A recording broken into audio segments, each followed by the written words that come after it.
ಇವತ್ತು ನಮ್ಮ ಏನು ಹೋರಾಟ ಇತ್ತು, ನಮ್ಮ ಯುವಕರ ಬೀದಿಗೆ ಬಂದು ವಿದ್ಯಾರ್ಥಿಗಳು ಯುವಕರು ಹೋರಾಟ ಮಾಡಿದ್ರು. ಅದಕ್ಕೆ ಸಂಪೂರ್ಣ ಬೆಂಬಲ ರಾಹುಲ್ ಗಾಂಧಿಯವರು ಕೊಟ್ಟಿದ್ದರು, ಖರ್ಗೆ ಸಾಹೇಬರು ಕೊಟ್ಟರು. ನಮ್ಮ ಮೊದಲೇ ಬೇಡಿಕೆ ಇದ್ದಿದ್ದು ಧರ್ಮೇಂದ್ರ ಪ್ರಧಾನ್ ರಾಜೀನಾಮೆ ಕೊಡಬೇಕಂತ.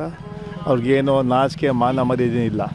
ಇಷ್ಟಾದಮೇಲೆ ಈಗ ಕೊಟ್ಟಿದ್ದಾರೆ. ಯಾವುದು ಇಷ್ಟೆಲ್ಲ ಆದಮೇಲೆ ಸಾವು ನೋವುಗಳು, ಲಾಠಿ ಚಾರ್ಜು, ಅರೆಸ್ಟು, ಮಕ್ಕಳು ಆತ್ಮಹತ್ಯೆ ಮಾಡಿಕೊಂಡ್ರು. ಆದರೂ ಕೂಡ ಅವ್ರಿಗೆ ಸ್ವಲ್ಪನೂ ಅದ್ರ ಬಗ್ಗೆ ಯೋಚನೆ ಇರಲಿಲ್ಲ.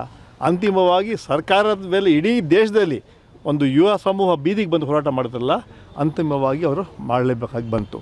ಇದು ನಮ್ಮ ಮೊದಲೇ ಹೋರಾಟ ಇದು.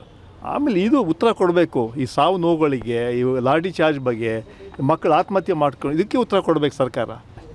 ಇದೊಂದು ದೊಡ್ಡ ಒಂದು ಈ ಯುವಕರ ಜಯ. ಒಂದು ಧರ್ಮೇಂದ್ರ ಪ್ರಧಾನ್ ರಾಜೀನಾಮೆ ಕೊಟ್ಟಿದ್ದು. ಸುಸೈಡ್ ಮಾಡಿಕೊಂಡು ವಿದ್ಯಾರ್ಥಿಗಳ ಕುಟುಂಬಕ್ಕೆ 1 ಕೋಟಿ ರೂಪಾಯಿ ಪರಿಹಾರ ಕೊಡಬೇಕು, ಅದು ಇನ್ನೂ ಡಿಮಾಂಡ್ ಮೀಟ್ ಮಾಡಿಲ್ಲ.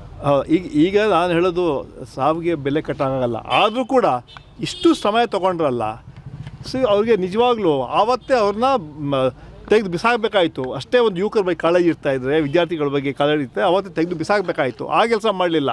ಕೊನೆಗೆ ಇಷ್ಟೆಲ್ಲ ಇಡೀ ದೇಶದಲ್ಲಿ ಚರ್ಚೆ ಆಯಿತು, ಎಲ್ಲ ರಾಜ್ಯಗಳಿಗೆ ಪ್ರೊಟೆಸ್ಟ್ ಆಯಿತು.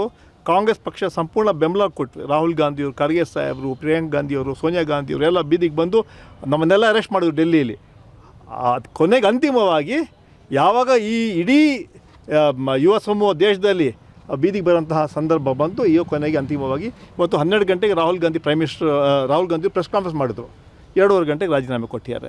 ಆದರೆ ಇಲ್ಲಿಗೆ ನಾವು ಈ ಹೋರಾಟ ನಾವು ಬಿಡುವಂಥ ಪ್ರಶ್ನೆ ಬರೋದಿಲ್ಲ. ಯಾಕಂತ ಹೇಳಿದ್ರೆ ಈ ಪ್ರೈಮ್ ಮಿನಿಸ್ಟರ್ ರಾಜ್ಯಾದ್ಯಂತ ಬಿಜೆಪಿ ಪ್ರೊಟೆಸ್ಟ್ ಮಾಡ್ತದೆ ಸರ್. ಕಾಂಗ್ರೆಸ್ ಏನಿದೆ ಅದು ಈ ಇದನ್ನ ಪ್ರಕರಣವನ್ನು ಅಸ್ತ್ರ ಇರಲಿಲ್ಲ ಬಳಸ್ಕೊಂಡಿದ್ದಾರೆ, ಗುಂಡಾಗಿರಿ ಮಾಡಿದ್ದಾರೆ. ಅಲ್ಲ, ಯಾವ್ದು ಅಸ್ತ್ರ? ಇವ್ರಿಗೇನಾದರೂ ಇವ್ರಿಗೇನು ಬದ್ಧತೆ ಇದೆಯಾ? ಇವತ್ತು ಇಡೀ ಯಾವುದೇ ರಾಜಕೀಯ ಅಲ್ಲ. ಇವತ್ತು ಯಾರೋ ಕೆಲವು ಸ್ಟೇಟ್ಮೆಂಟ್ ಕೂಡ ಕೊಟ್ಟರಂತೆ. ಇವತ್ತು ಇಡೀ ಸಮೂಹ ಇವತ್ತು ಜಂತರ್ ಮಂತರಲ್ಲಿ ಯಾರು ಬಂದಿದ್ದು? ಇಡೀ ದೇಶ ಬೇರೆ ಬೇರೆ ರಾಜ್ಯಗಳಿಂದ ಜನ ಬಂದು ನೇರವಾಗಿ ಬಂದರು. ಅಲ್ಲಿ ಬಂದು ಹೋರಾಟ ಮಾಡಿದ್ರು. ಪೊಲೀಸ್ನವರು ಲಾಠಿ ಚಾರ್ಜ್ ಮಾಡಿದ್ರು, ಅರೆಸ್ಟ್ ಮಾಡಿದ್ರು, ಕ್ರಿಮಿನಲ್ ಕೇಸ್ಗಳು ಫೈಲ್ ಮಾಡಿದ್ದಾರೆ. ಇದು ಏನಂತ ಹೋರಾಟ ಮಾಡಿದ್ದು? ನಮಗೆ ಯುವಕರಿಗೆ ಇವತ್ತು ಅನ್ಯಾಯ ಆಗ್ತಾಯಿದೆ. ನೀಟ್ ಪರೀಕ್ಷೆ ಮೂಲಕ ಇಷ್ಟು ದಿನ ಆದರೂ ಕೂಡ ಅವರು ಆ್ಯಕ್ಷನ್ ತೊಗೊಳ್ಳಿಲ್ಲ ಅಂತ ಹೇಳ್ಬಿಟ್ಟು ಅಂತಿಮವಾಗಿ ಅಲ್ಲಿ ಬಂದು ಹೋರಾಟ ಮಾಡೋ ಸ್ಥಿತಿ ಬಂತು. ಕೊನೆಗೆ ಸರ್ಕಾರ ಯುವ ಹೋರಾಟಕ್ಕೆ ಒಪ್ಕೋಬೇಕಾಯ್ತಲ್ಲ. ಕೊನೆಗೆ ಇವತ್ತು ರಾಹುಲ್ ಗಾಂಧಿಯವರು ಏನೋ ಹೇಳಿದ್ರು, ಎಲ್ಲಿವರೆಗೂ ಪ್ರಧಾನ್ ಅವರು ರಾಜೀನಾಮೆ ಕೊಡಲ್ಲ ಅಲ್ಲಿವರೆಗೂ ಚರ್ಚೆ ನಾವು ಮಾಡಲ್ಲ ಅಂತ ಲೋಕಸಭೆಯಲ್ಲಿ. ಕಾಂಗ್ರೆಸ್ ಹೈಜಾಕ್ ಮಾಡ್ತು ಅಂತ. ಯಾವ ಹೈಜಾಕಲ್ಲ, ನಾವು ಅವ್ರು ಸಂಪೂರ್ಣ ಬೆಂಬಲ ಕೊಟ್ಟಿವಿ. ನಾವು ನಿರಂತರ ಮುಂಚೆ ಕೂಡ ರಾಹುಲ್ ಗಾಂಧಿಯವರು ಇದೇ ವಿಚಾರವಾಗಿ ನರೇಂದ್ರ ಮೋದಿಯವರಿಗೆ ಹೇಳ್ತಾ